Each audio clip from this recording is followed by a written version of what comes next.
How you doing, everybody? My name is Paul Ormond, and this is my podcast. I'm going to be jumping on a little bit later on with my good friend Jimmy Baldwin, who is the narrator of the Mitch Mythic series.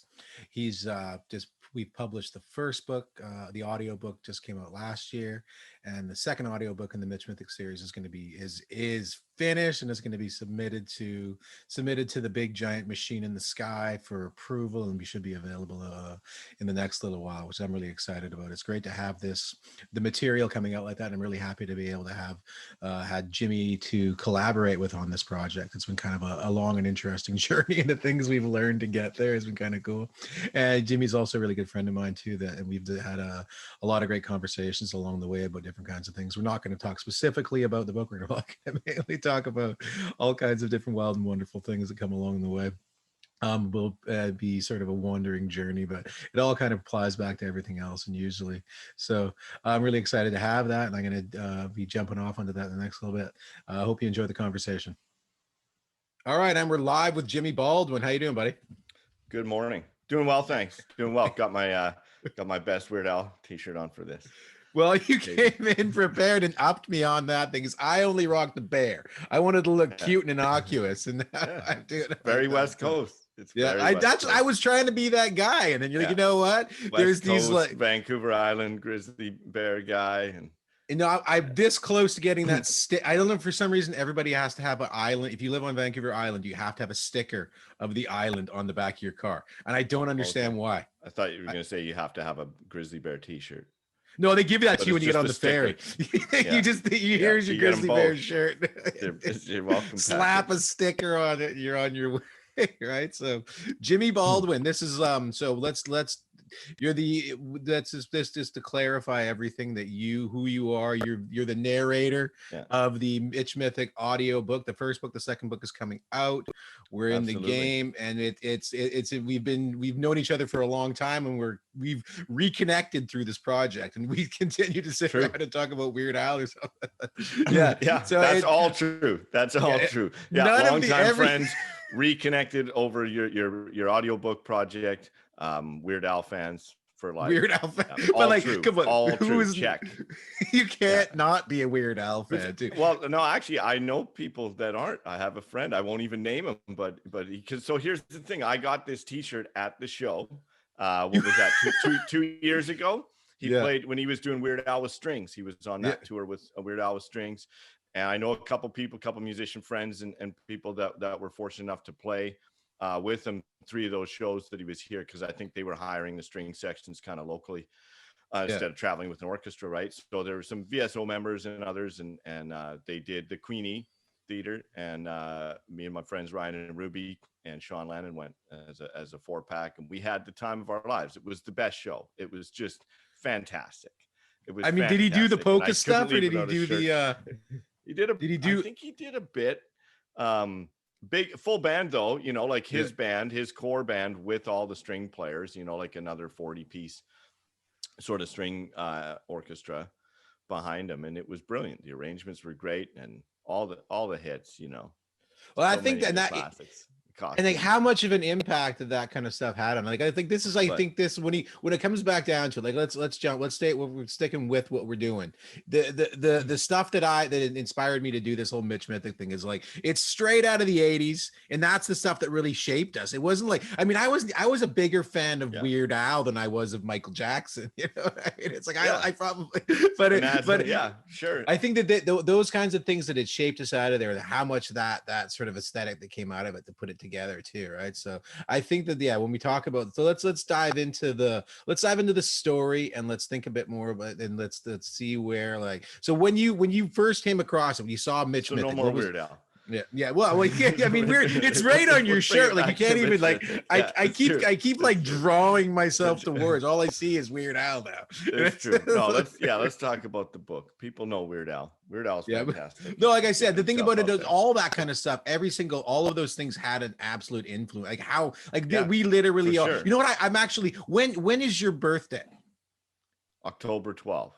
But 1979. 1979, yeah. Yeah, so that's the thing. In fact, actually, can I tell you a fun fact? I feel like you'll appreciate this. Can I tell you a fun fact about my birthday that I learned within the last few months? On that night, anyway, long story short, I got interested in it, came up in conversation when the 3-pointer became a rule in the NBA, because it hasn't Was the been there day forever, and it hasn't even been there as long as you think. And so I think the 79-80 season was the first season that the NBA actually adopted a 3-point line and 3-point rule. It existed in the ABA before that for a few decades, and it came and went. Anyway, the very first 3-pointer scored in the NBA was scored that night on Thursday, October 12th, 1979, which was also, of course, the rookie season of Magic Johnson and Larry Bird. Well, there you go, man. And Right. like that, so we can call you and it 3-point was a Jimmy game. then. It was the Boston Celtics, right? It wasn't Bird that got it. It was what was it? I think his name was Chris Davis, the player. You can have to look this up. I could be wrong about that, but I'll take your word for it. It was a Boston Celtic who scored the very first NBA 3-pointer on my birthday, October 12th, 1979. That's amazing, man. And I think that I just get, okay, we're gonna bring you 3-point Jimmy now. Then that's we're gonna be. Yeah, there you go. 3-point. And then you got your thing, yo, 3 points. 3 points, bitch. Look, it's me, baby. It's 3 me. points. Count it. Count it. In your swish in your face. That's right, in your man. face, like Larry Bird, man. Yeah. So I think, yeah, we Anyway. can't, like, I mean, honestly, all of that kind of stuff, how much of that stuff had an influence on everything that we're doing too. It's like, I mean, I can't, it's like, I don't want to sit there and say that everything that they're doing is like, has this 80s aesthetic, but I find myself now, the crazy thing is now. No, but it's just that that was the form, that storytelling had taken, and the imagery and everything, and the whole culture of entertainment at that time obviously was like informed us early on. That was our first experience as kids watching those movies, and you know, from E.T. to Weird Al and everything else, right?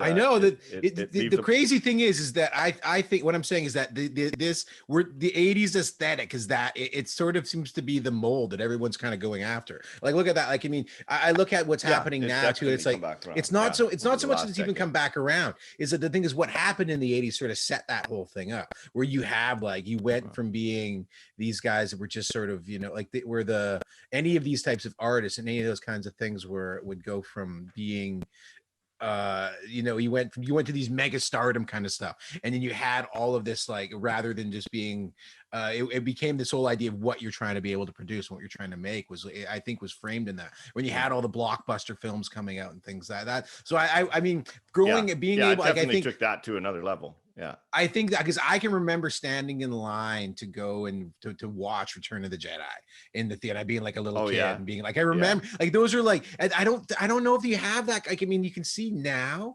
like, in the way the world is now, like, we went to try and watch it, like, you can't even, like, I mean, the movie theaters are toast, right? And it's just like, but I mean, we can go, and we sat on Disney Plus a couple weeks ago, and we looked at, you can get the new movie Raya, and but you can just pay $35 to watch it in an advanced screening, but it's not the same as lining up in the theater, your couch, you know what I mean? Whatever. Yeah, it's true. It's that's changed, right? The culture's changed around that, and you know, I don't know, for better or worse, whatever. That's the way things go. Well, but, that's not what I mean. What I'm saying is, though, is that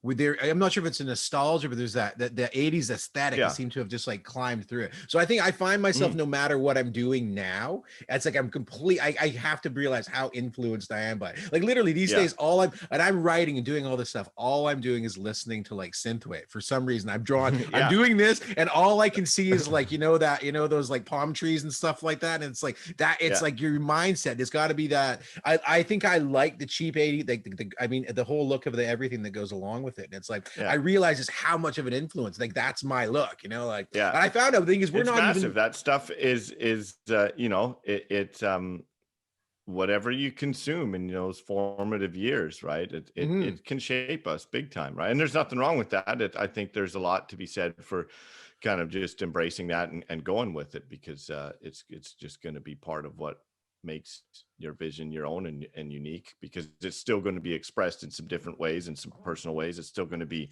mixed with other influences and sort of synthesized along the way. There'll be modern influences as well, that inform it and make it ultimately your own. But yeah, there's no denying, I don't think, the things that shape us when we're young, right? I find I accepted that years ago, musically and things like that, and started to really realize in my early 20s how much of an impact the music made, like say the stuff that my parents were listening to or what was on the radio as a kid, right? Like Mm-hmm. there are certain songs that if I hear, and I'm 8 years old in the car coming home from karate class, Yeah, right? that's right. That's right. Because that's what was playing on the top 8 at 8, Mm-hmm. in Yeah, that's right. 1987, right? Yeah. Yeah, Was it and the it's top 8 at 8? forever, Was and I it the mean top like 10 at 10? forever. Yeah, it Yeah. was both, right? That was it, right? You had the top 8 at 8, and then they did the top 10 at 10. But by 10, I was probably had to be in bed. We weren't up to Yeah, that. We were I allowed up think that no. late. You know what? I remember actually. I remember I got. This is a distinct memory I have as well. Is like I remember getting the. I remember getting a clock radio for like one of those like lit. It was like it was a little clock. It was a clock radio, but you could have the little. It had these little headphones on the side of it, and you could plug them in. It was like really cool thing. Like they had. It comes with headphones. It was a big Yeah, deal. I remember getting huge. headphones was a big Oh, deal. Like, yeah. I never had headphones, right? And I had these things that was like really cool. You could pull them out. So I listened to that top 10 at 10 like Yeah. all the time. That Yeah. and I will and Yeah.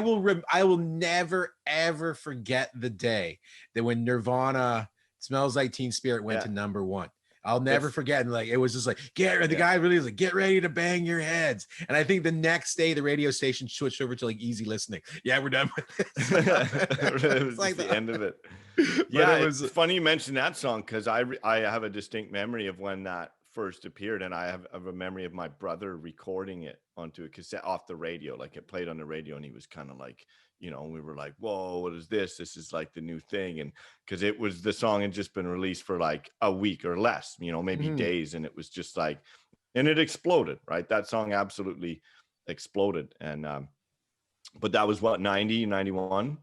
91, I think, because I was 91. I think I was so like, yeah, but there's songs that even before that take me back to like 86, 87 for sure. Like some of the certain like Phil Collins, there's some Phil Collins songs. Oh yeah, and things that were on the radio at that time that were big hits, and of course the early like the Appetite for Destruction stuff, Welcome to the Jungle and Sweet Child of Mine would be on the radio right before or after like what's the Phil Collins song I'm thinking of? Another Day in Paradise. Another Day in Paradise. Something like that. We had that tape. Like, we had the tape. Like we listened to it in the car. Yeah, it's great. Oh yeah, it's great. And that stuff, it sticks, man. It's powerful, and nostalgia is a powerful force, and certainly a fascinating area of study because it really drives a lot of what humans do and a lot of the way I think we express things artistically.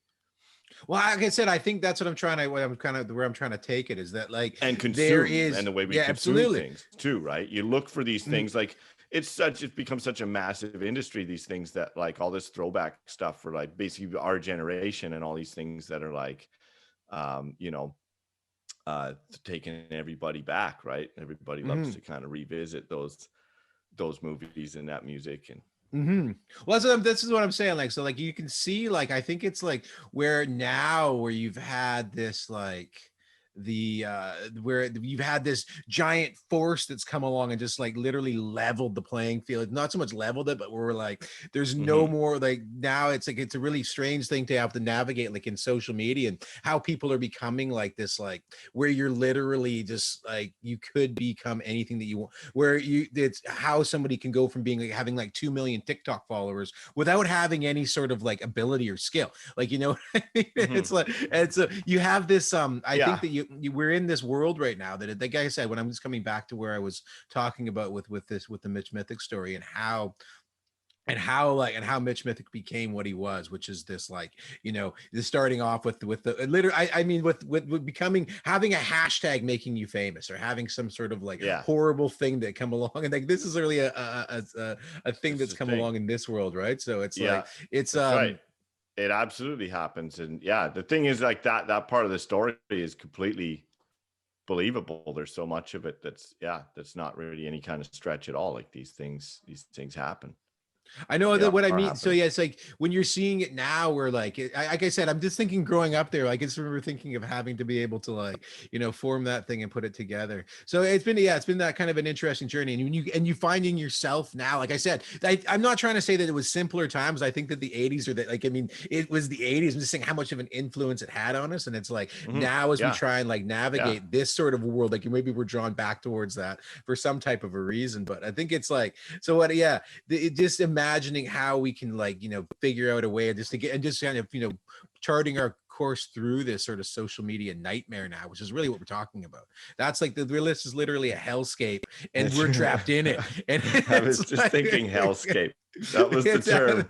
it's a Yeah, hellscape, and that's all it is. Like, I mean, it's and now, like, something. and you're Yeah. venturing into this fray right now, just like this is. Mhm. I find it.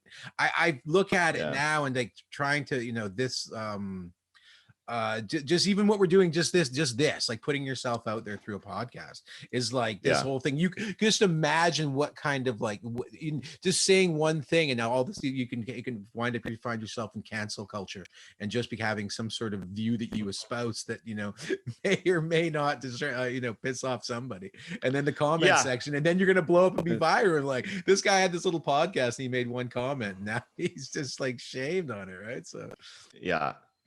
Yeah, certainly there is that risk or those elements, but yeah, and yeah, there's no I mean, anyone who's looked at any social media recently or the internet, there's no shortage of negativity on there, and ignorance for sure. But like anything, it's how we use it and how we approach it. And I mean, if I find something sort of entirely negative or something, or on balance like too negative, I'll just try not to engage in it.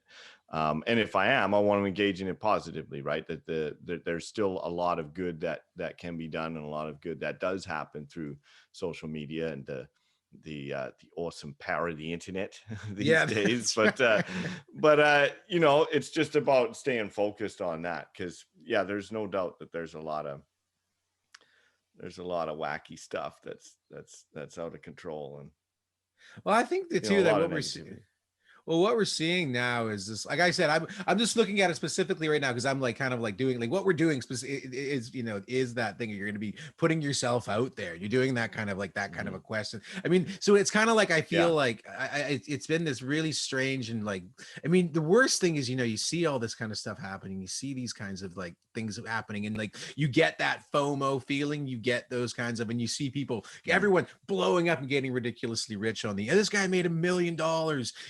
Selling whatever it is, like selling pictures of his church. Literally, he's taking pictures of his poop, and you can do that. Like, that could be your thing, and you could be making millions doing that. And everyone like, oh, I gotta go make millions on the internet. Okay, I gotta take a dump on my couch, and like that'll be dump coach. That'll be hashtag dump coach guy. He goes. That could like, so, and it's like you're literally like you're wandering around in this thing trying to like. So I feel like I said, when we getting back and talking about those kinds of like, if we're talking about the 80s aesthetic and stuff like that, it seems like, I mean, as we try and like navigate this stuff, there is no benchmark to set. We're in like unprecedented territory before. Cause like before it was this, I mean, there were these paths to go, but there are all these gatekeepers and stuff. And now the thing's like completely wide open. Yeah. So it's kind of like, I feel like it is. Yeah, it is, which is, again, it's good and bad. There's upsides and downsides to all of that. And which means there's a way to focus on the upside and make it work for a person, in terms of whether it's kind of self-publishing or self-marketing and whatnot through the internet and through all these available channels these days. It's just, it's just up to you. Those gatekeepers maybe aren't there the way they used to be, or certainly don't hold the power that they once did. Which is great, right? You just become the system yourself. Yeah, that's right. Well, it's like the thing is, it's kind of like this. I feel like, I mean, it feels like to me, it feels like a strange and wonderful wilderness filled with all these kinds of. And we're out there now. You sit there and like, but they literally say like, if you do 5 minutes of social media, you're gonna feel worse than if you did before you did those 5 minutes. If you did 5 minutes of virtually anything else. Absolutely. You could have just sat alone in a room and you would have been way better off. No, I think sadly that's true, right? I think the net effect, the net result of time spent on social media for most people most of the time is negative. It puts Mm-hmm. people in depressive states and anxious states and triggers all of those things inside a person's lesser self, right? That like Mm-hmm. whether it's the sort of the jealousy and the FOMO that you talk about, Mm-hmm. or whether it's just uh rage about things they have no control over, or just, you know, Absolutely. Yeah, like that's it. depression and sadness and all this kind of stuff, right? And yeah, it's not good. It's not healthy. But it's there and we can deal with it. And like I say, it's not, that's not all it is, and certainly not all it has to be, right? The ultimately I can only sort of view any technology itself as neutral, and then it's about how we apply it, how we use it. But I think with something like the social media and some of these things, it's there's a lot of responsibility there. There's more responsibility in using them than we've led ourselves to believe up Oh, to this point, absolutely, yeah. you know. I think that it's this thing that you just put something out there, and it's like it's so easy to go out and do, and you don't. I see these PC people, like how many people like how have had their like completely have like Roseanne Barr. What did she do there? She pointed that one thing out about she made some, and she complained it was because of Ambien. She took a bunch of Ambien and she tweeted some like Oh racist yeah, thing on Ambien, and like her right, entire life is gone. Like she's just like yeah. she's absolutely destroyed, and she's like, but it was ambient, like it doesn't matter. She was like 5 words, and it was something about like I think Right. I can't remember the exact reference. I mean, anybody can go and look that up, but it's like it's pretty Mhm. terrible. And I mean, I'm not Yeah. here to defend. I'm not defending Roseanne or anything. Like, here's another No, yeah, '80s reference there, there. there's no need, but yeah, it does. It ties in, right? Yeah, We'll let Weird Al do that, you yeah. Well, know. that weird. We'll let Weird Al take care of Roseanne, but But no. What I mean by that is that you're like yeah, these you're things literally happen, right?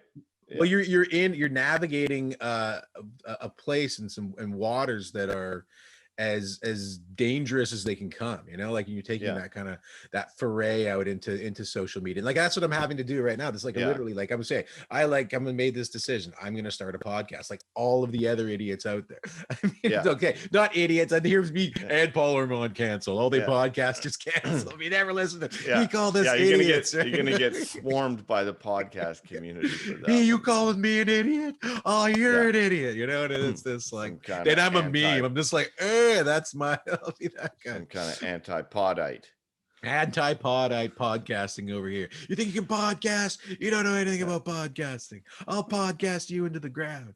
But yeah, yeah, it's been like I'm not I mean, like I said, I think we've come to I didn't come to the game late, but I was never all that into like social anything even before that. I yeah, was always sort of like yeah. that's Well, there's but, there's there's nothing wrong with um, sort of taking one's time and having something to present right before you mhm, present it, or having a vision of something, beginning with yourself, your own mhm, person and character, and allowing that some time to become a little more fully formed before you put it out there, right? It's I think that's what a lot of life is. It's because of course we don't want to put things off, right? And there's mhm. all that wisdom about not just, kind of uh putting things off and denying yourself the opportunities that you deserve to get out there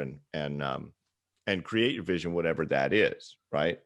But it's okay if it takes a little bit of time. Mhm.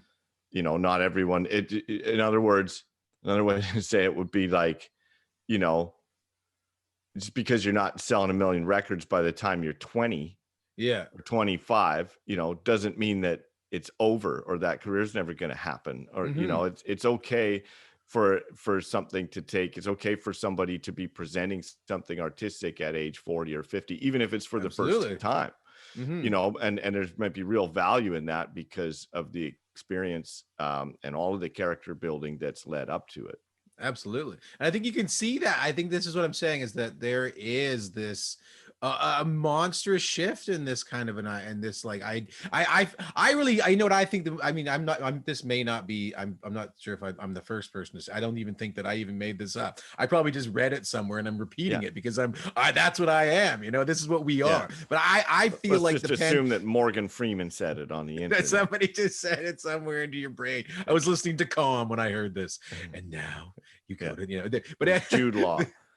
No, what I'm just saying is I feel like it's like the one thing that got canceled in this whole thing is celebrity, is so this whole celebrity thing. You see all these guys, like all these comics, like I was just like Kevin Hart and even Dave Chappelle are saying it sucks being a celebrity now. It used to be the greatest thing you could possibly do, and now it's just absolutely awful. Could you imagine like that if you like literally like, I mean, and none of them, there's not one of them that are, they don't seem all that particularly happy. They have the word like literally, and that's like three times divorce. I mean, all these kinds of things that are going on there, and it's like there is, I mean, I'm not saying that every one of them is screwed up. What I mean is that more importantly, it's like that whole concept, like where we were talking before about these monster stars and from coming from the 80s and that whole kind of thing. I feel like this pandemic has been that great leveling force that kind of now we're all sitting here emerging going, and you don't even know, because like really like there's no difference between my podcast, you know, Mark Wahlberg's podcast. It looks exactly the same. This is what his thing, he's doing it on Zoom just like this. There's no difference in that. The only thing that he's got is he has a larger reach because somehow, I mean, I guess he took his underpants off in a commercial in the 80s, or was that but it's true. It's true. Like again, between the internet and these technologies and then this sort of pandemic situation kind of like shutting everybody in and it really has leveled things out, because you're right. What you can create from home is not so different from what, you know, these bigger industries used to do, or the bigger players in some of these industries. But that said, it's also, you know, it's not to be naive about the skill and craft of doing these things, whether it's producing a podcast or a record or whatever, right? There's still, or a live stream, you know, like that's another one where, so of course musicians aren't out performing live and touring and everything. So that the sort of the internet live stream has become a popular choice, but certainly not all live streams are equal in production value absolutely and quality, absolutely right? not. But the opportunity, I guess the opportunity is more or less the same, whether you're, you know, whether you're myself or somebody else just starting out, or whether you're Sarah McLachlan or Taylor Swift or whatever. Like the lives in a way, it's there's so much of it that's fundamentally the same, and the access and the opportunity to do it certainly seems to be, even if the production value might differ, and certainly will, because there is skill and some technique and some equipment involved with sort of doing it at the highest level. Well, and you don't even realize too that just like how much, and when you're dealing with like machine intelligence. I was just having a conversation with another guy, with a friend of mine, and he's you know, he's deep into the data analysis stuff, and he's, you know, doing the whole, you know, sitting in some ivory tower in Toronto, and look what and you don't realize like how much of this, how much of that, why these people are trending has to do with them data mining and machine intelligence. I mean, why is this thing so way out in front of it? It has so much to do with, it's not even so much. So you're talking about robots deciding this kind of stuff, right? It's like, it's a frightening idea, man. So on. It's not so much that kind of organic reach or spread of something of people actually enjoying it, right? It's not necessarily like something doesn't get big or reach the masses because people like it, right? No, not at all. You're saying it's more because of these algorithms and data analysis and whatnot that just put something in front of a lot of people. Absolutely. And I think you can see like how that kind of stuff, that's like when you see it with like, when you talk, I mean, just seeing how like people wind up becoming extremists simply because of like what because of their YouTube likes. You know, oh, you like this video, or you watched one conservative talk show video, boom, white supremacist in your feed, and all of a sudden you're like, QAnon, and up, you know, going and marching on the Capitol and going to prison because of these guys or Right. whatever it is that you're doing. But this is that's the slippery slope that people are on, and you go, It's I guess that's true. what I'm saying. It's this wild, strange wilderness, and I think this is where when you're dabbling in it, like I said, I'm only speaking of this because I'm now officially. I mean, I've been hesitant for a long time. I think I've been that kind of person that sort of had their feet dangling in the pool, knowing full well that I have to take a deep dive into this whole social media thing if I want to like achieve any modicum of success in what I'm doing. With especially because like, as an indie, something to accept maybe at this point. Yeah. Well, it's unacceptable that I'm not, you know, I have to be, this is, but like, so it took me a while to kind of like, but I feel like, because I spend so much time doing like, I mean, even, I think even as a musician yourself, I mean, I just from my perspective, I mean, just looking at it as a writer, I spend so much time kind of doing this where it's like, I have no interest in having like a blog or like typing more stuff. I like the fact that I can just like, this is completely opposite of what I spend the majority of my time doing, which is like, oh, wait a second, do you put a comma there?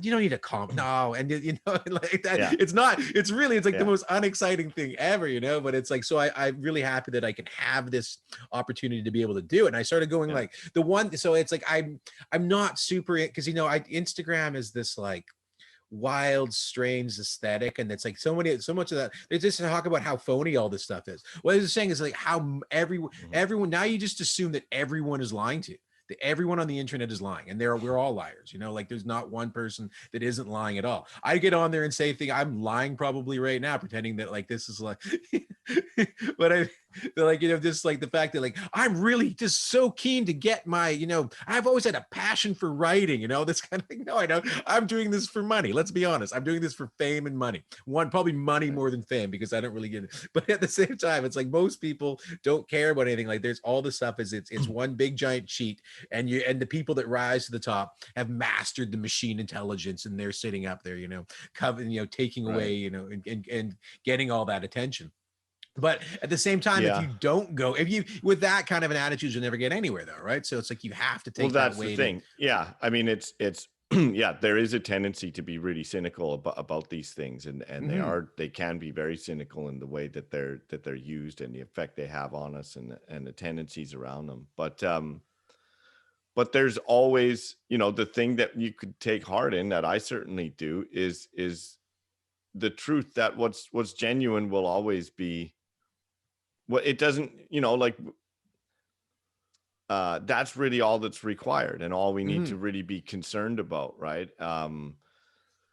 You can use it the way you choose to use it, right? And you can put out content that you believe in, that you feel is you know, authentic and something that you're proud of, that you feel good about, and just focus on that. And yeah, it might seem like there are a lot of people out there that are, you know, still hung up on some get rich quick scheme or that type of a mindset, that kind of lottery mindset that looks for some sort of shortcut to life.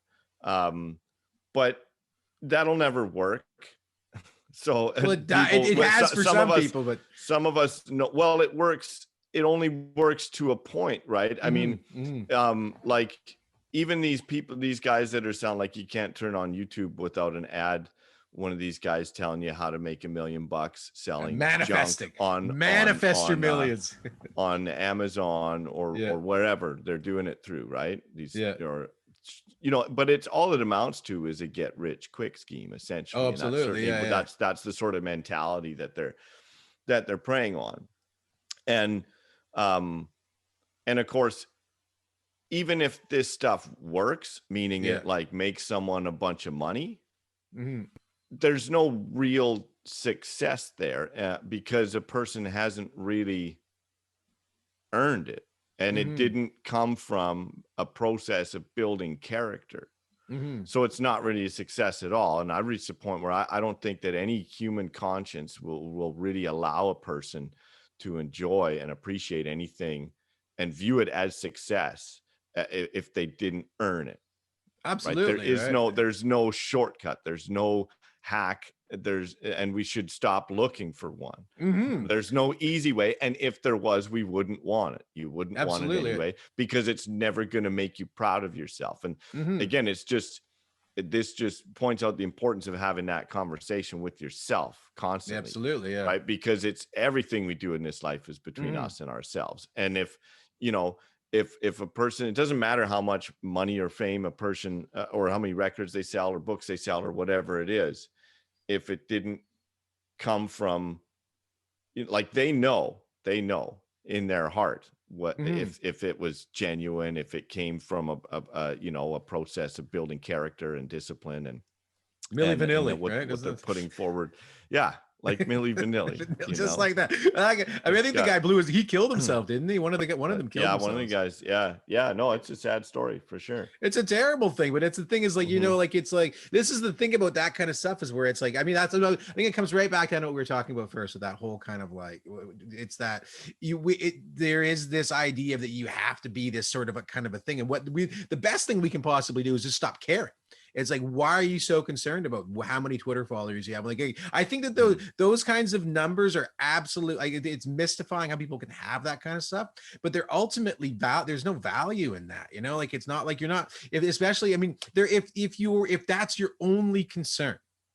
If your only concern is having 2 billion followers, or if that's what you're driven by, is getting all of these likes and just kind of feeding that machine again, it's just a constant, it's like, it's a feedback loop for whatever it is. But when you're, like I said, when I started, that was kind of the thing, that was why I was hesitant about it, because you see I'm doing like hand gestures, but the YouTube guys like, yo, like and subscribe, that kind of stuff. And it's like, and that's all it about is feeding back into the algorithm, feeding back into the machine. And at the same time, so I feel like that I think that type of an attitude has really taken over all across the thing. But I'm also seeing then you see all of these guys are just burnt. Every one of them burns out. Like, they're all like, if there's enough, there's not just like, it's like there's this guy had a bad thing. They all do it. You can only keep it up for so long. You can only, it's not humanly possible for you to constantly be like what's his name, Jake Paul out there, he's gonna get punched out by Floyd Mayweather. Is that right? Is that what's gonna happen? I was hearing about this guy recently. Yeah.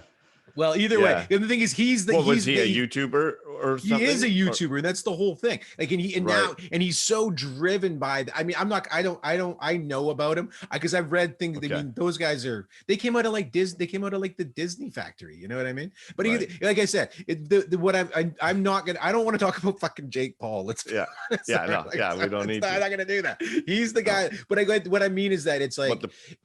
It's way more important now, like exactly what you said earlier, is being genuine and true to yourself and doing. That's what it's always been about, and always will be. That's the beauty of it, right? And so the forms change outside, and the technology changes, and the formats change, and the way things look and appear change a little bit, and the techniques and the personalities, but the character never changes, and what's genuine and what's true, and what serves others, right? Again, it comes down to that intention. If a person is out there building a business or an idea and has some vision of what they can really bring to the world, then they know, then you're doing it for the right reasons. If you're out there to see how much you can get and acquire for yourself, then your whole thing is fake as fuck, and your heart and your conscience know it, and they always will. And so it doesn't matter until you get that sorted out. It doesn't matter if you have 1 follower or 1 billion, right? Because you're a fake. If you're not doing it out of character and out of a true sort of loving intention to help and serve others and put something positive into the world, right? If the idea is just to like, if it's just some get rich quick thing, or if it's just about acquiring and a particular image and appearing a certain way to people, that will never matter. That's no success, no matter how big it gets or what it looks like, Absolutely. Because you think is, anyone, you can see that too. It's like, there is that, there's that unspoken, that what makes somebody cool. That's like, usually, like, I mean, this is something else I've also, I mean, this, I think, I don't think it really apply. I mean, it totally applies, because surfing, I've done quite a bit, and I've been in a bunch of different lineups with different kinds of things. In Jeju. all over the world. I've been in a bunch of different yeah. places with different kinds of Yeah. people throughout Okay. Southeast Asia and Hawaii and everything too. And it's like, Right. there's this thing, there's the attitude is the loudest guy in the water is usually the worst surfer. Right. That it's Right. There absolutely you true. And the go. guy, so it's like, Yeah. and it's like, what does it Yeah, mean to be because cool? he It's like just wants you to don't, talk shit, and the people who are the best are probably the ones that aren't saying shit. They just they get don't in say there that. and get after it. They're just in Mhm. there because they're about the business. They're about the work. They're just there to do, like, it's task at hand, right? It's For not a bunch of genuine talk. love for what they're And doing. and Mhm. focus, right? And that's really Yeah, kind of, because I think and this is what I think we're the seeing now too. loudest guy in the water, I like Yeah, that. it's literally it does, and I think you can apply that to a lot of different Sure you places. can, The absolutely. loudest guy in the Yeah, band is usually the worst yeah, musician. You know yeah, what I mean? Something like yeah, that. If you, I mean, I'm not yeah. sure if that really applies. Yeah. Like, what was it? No, Um, that might ring true. There's something to it, of course, right? It's or the loudest, like, I mean, it's like yeah. what I So mean by that is that it's the yeah, it comes back to what you're saying. let's say You don't martial arts dojo, right? Usually mhm. whoever's Anything, running yeah. their mouth and talking, they're typically not, it's the guys that are silent and that are focused, right? Task Mhm. at hand. Those are the guys you gotta be worried about, because they're the ones that are Absolutely. putting in the work day after Hmm. day. They're the ones that are polishing those techniques. They're the ones with the drive and the focus and the vision, and Yeah. they're the real bad MFs. Or what I mean, whatever it is that you're doing, because You know, I feel like I feel like it's like it no if you're doing it's I find it's kind of a weird thing right now, especially with so many people trying to do this kind of content creation. And I found myself like right now just doing what I'm doing. It's like I you have to really like doing it to keep doing it. You know what I mean? yeah, If of you're course, sitting there doing whatever it is you're doing, if I was sitting here doing like this and I'm like, I don't even like this, I'm like, why? What are you doing, man? Like, you yeah, have to have a yeah, gen and then build yeah, everything around your love for what you're doing. And that's it's like right, it's yeah, really easy to be ingenuine. I mean, I find now, like, I mean, you see it all over the place with everybody trying to, and everyone's trying to hawk something no matter what. And it's buy, sell, buy my stuff. And it's like, it never ever works like that. And it's like, but being cool and being genuine about it and being able to put it in a way that they got. So it's kind of, like I said, I think the whole thing of what we're talking about right now is like, how does a person with a genuine intention navigate this, mhm, absolute like dystopia? I think that's the best. It literally is. We talk about dystopia as being this yeah, kind of thing where people are trapped in a bunker for 300 years or something like that. But we're right, living in a place where like we have all these incredible stuff, but we're like, I think if somebody were to come down mhm, and look at it, they think we're all completely insane. And that we believe in magic too. Like, look at the things that we consume and look at the stuff we believe in and look at the things that we talk about. It's like we have gone from this place where, and I'm not trying to say that there's any kind of a perfect world either. I'm just saying that I think that we have come to this point where we're completely and utterly, bewitched by these magic tools that are, like you said, get on these mhm, get rich quick schemes that are going to do, you don't have to do any work, get rich without doing anything, like it doesn't, yeah, that's not the yeah, point. You know what I mean? It's like, exactly, yeah, it's not exactly, about that. It's like yeah, you're doing the thing that no, you're given an opportunity to do everything that you could possibly dream of, and the best thing you can possibly do is I'm gonna make all the money I possibly can. It's like yeah, that. look for I some feel like that. shortcut. I feel like that point that's hit like a high water mark in some way. Like we're right Mhm, there at the cusp of where like you're seeing that this like I agree. this billionaire take everything all from me kind of stuff is like that's not working anymore. It does, and it never really Yeah, did, right? So yeah, that's right, and it's reaching a point, I think, where well, I was going to say it can't go much further, but maybe that's naively optimistic, I would because say I it's think immensely it naive, will but it's go a like, little further. But yeah. there are a lot of us. There are a lot of people that are more and more aware of some of these harms and the dangers of the way we've been living, right? Mhm. And we're seeing that change. So I'm uh I'm positive about things. I'm hopeful about things, but there's no doubt that there is that dystopian aspect, and there's certainly Mhm. that point of view, and we're seeing. But um, I just look at it as more of the growing pains of a civilization and society that has a lot of maturing and growing to Mhm. do, and but we're going to see the other side of it and evolve beyond this a lot of this mentality and this mindset that has us running from ourselves and the real task at hand, right? Which is that character building and that discipline, and that living in a way that's really in alignment with who we need to be, and not running from that and looking for some easy way or some Absolutely. shortcut out of that, right? And that's what's causing so many people so much pain, so much dissonance in their lives, because they're not doing that internal work. They're looking, they're just looking to be entertained. They're looking to be taken away from that task, right? So they don't have to face it. Like, we have a culture that really runs from pain and refuses to face some of the truths and the realities of life. But those of us who do and have made more of a practice of that daily over time know that that's there's some real freedom and liberation in that facing the pain and facing the realities of life and our suffering, which is an inherent part of life and nothing that we're ever going to be able to completely escape. So once we accept that and we go into it, we realize that that's really the way. That is the path, is to go into that suffering and heal it and move forward. And that's where we become, if we have any hope of any sort of liberation or any freedom or any feeling of peace with ourselves, it's going to be through that. It's not going to be running from that.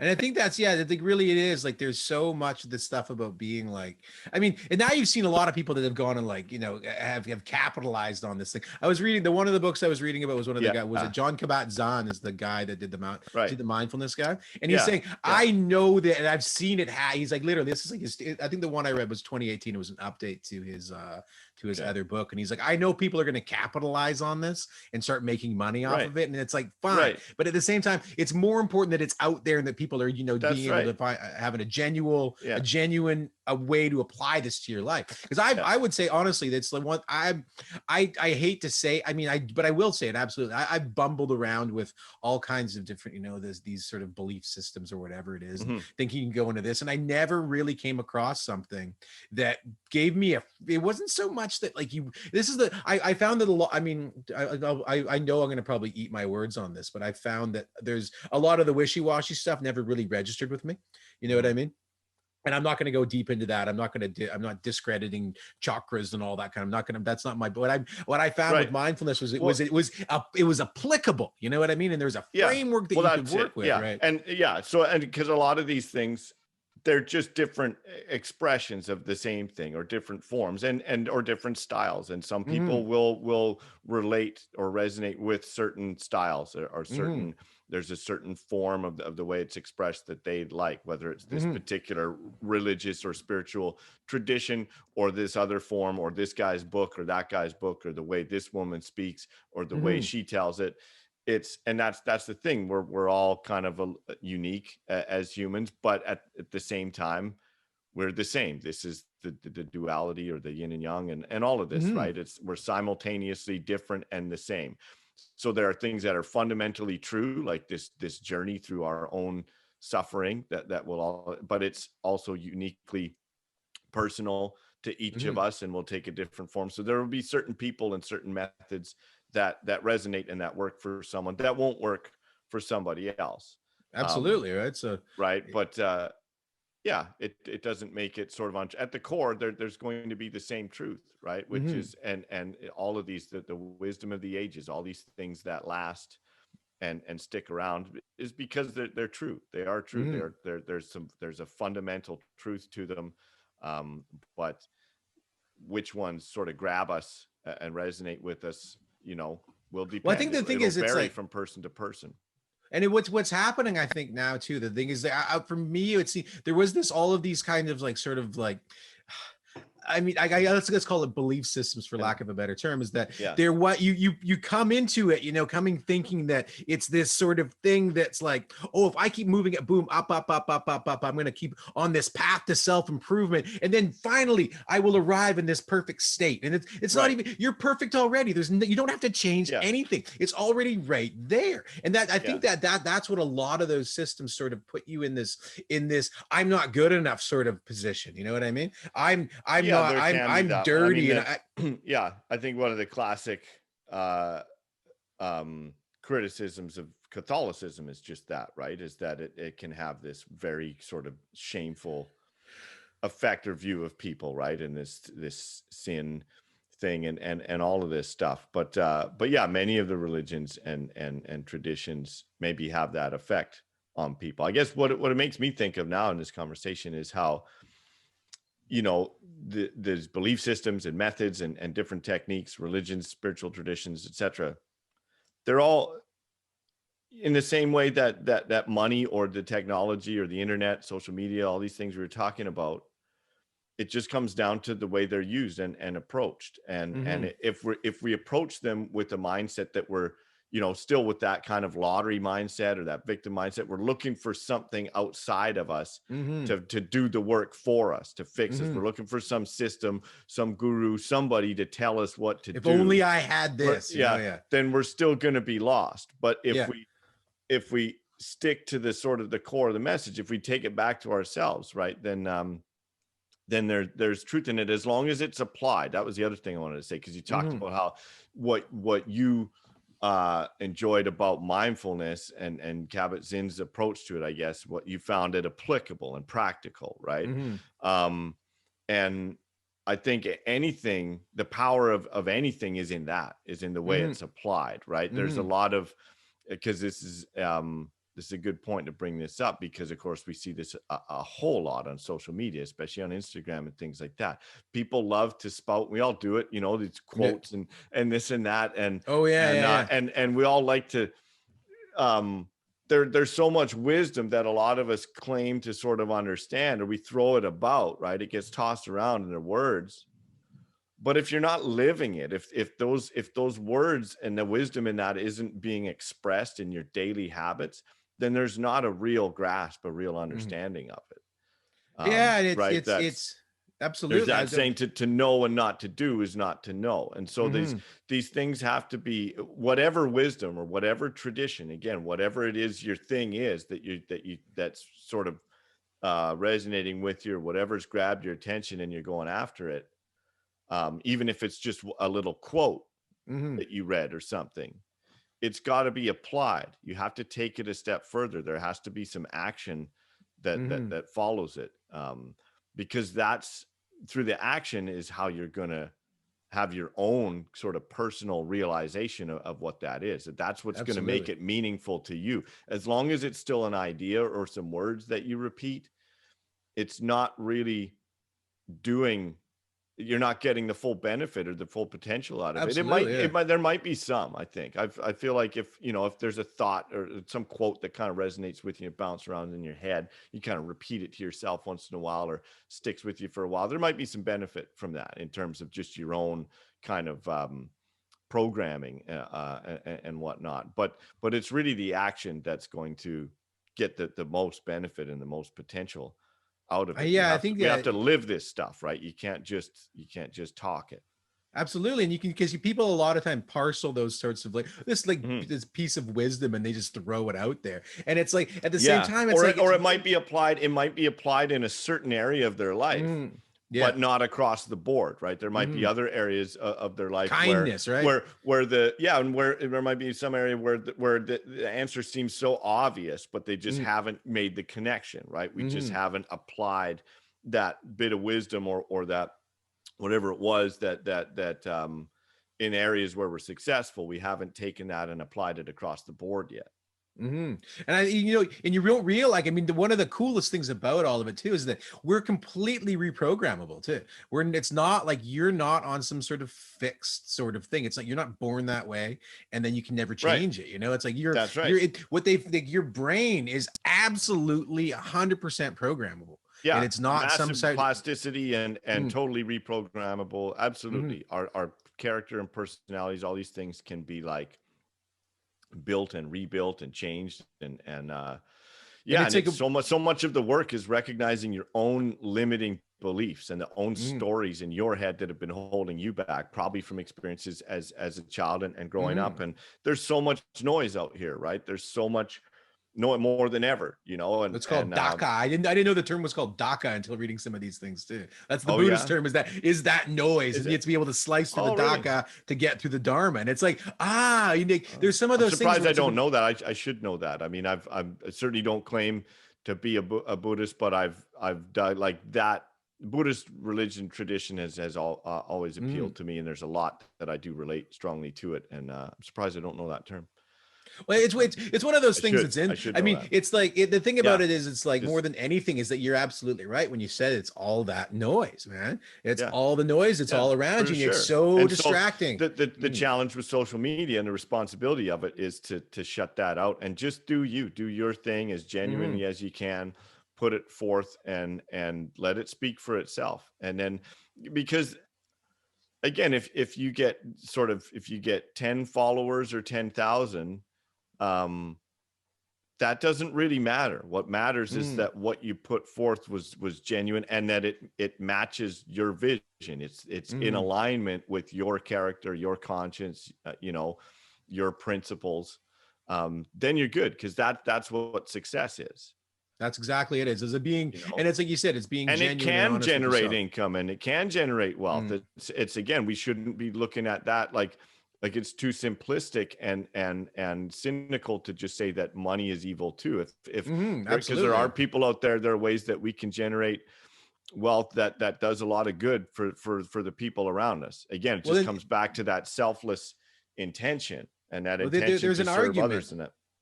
There's an argument that money is one of our greatest inventions too, and it's like money can be so helpful and so powerful, and it's not even so much it's just the idea that there is currency that can change these kinds of things, and it can't be, money is not the end, it's not but it's the means. It's the way to be able to achieve that kind of stuff. That's right. And how popular is this idea and common? That it is the end, right? That it is like, whoever stacks up the most billions wins, and you see it, this mentality, this mindset is widespread. It's out there. There's still a lot of people of all ages that seem to think that that's kind of it, and they live that way. They think they're just motivated by these numbers and these dollars without really thinking about what they would really use it for. They buy yachts. For goodness sake. And then what? And then play, right? And then get a band to play on your yacht. And then what? Right? It's like and these are things that we should question. These are the conversations we need to have with ourselves, where we really question what the concern is, what the ultimate concern is, and what the motivation really is, and what we want it for. Like, okay, so you wanted to make $1 billion selling trash on the internet, selling like junk, just junk, basically. Okay, so you've made your $1 billion doing that. Then what? Absolutely. So you're going to buy the houses and the boats and everything else, and then what? Right? Where does it end? What's the ultimate, end game? And that's the want, is what causes all your pain too.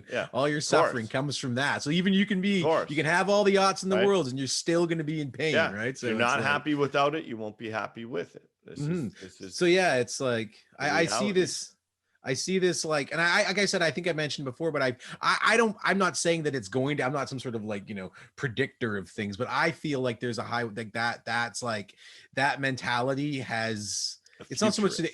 I don't know. I'm just like bumbling around in the dark over here. I mean, but I'm okay with that. That's the thing. Once you can admit it, once you can admit that you're, that fool, then you're fine. In your own dark, and like that's the path. That's the journey, right? At least you're doing that. A lot of people aren't doing that. They're even running from that task. Right. That's right, man. All right. Well, Jimmy, it's been a pleasure talking to you, man. And I think we can come off with the message that this is it. Don't worry about that. Forget all that other stuff. It's to stay in the game and we're on it, man. Drown out the noise and do your own thing. Build your own vision from the inside out. From the inside out. Man. There are no external solutions to these internal problems. That's the message. That is exactly it. And you've heard it true from Jimmy Baldwin. And that is where we're going to leave it right there. My best Weird Al t-shirt. And with his best Weird Al t-shirt. Absolutely. Because we're doing it like Weird Al wanted us to. There we go. Signing off. All right, Jimmy. Thanks a lot, buddy. Thanks, pal.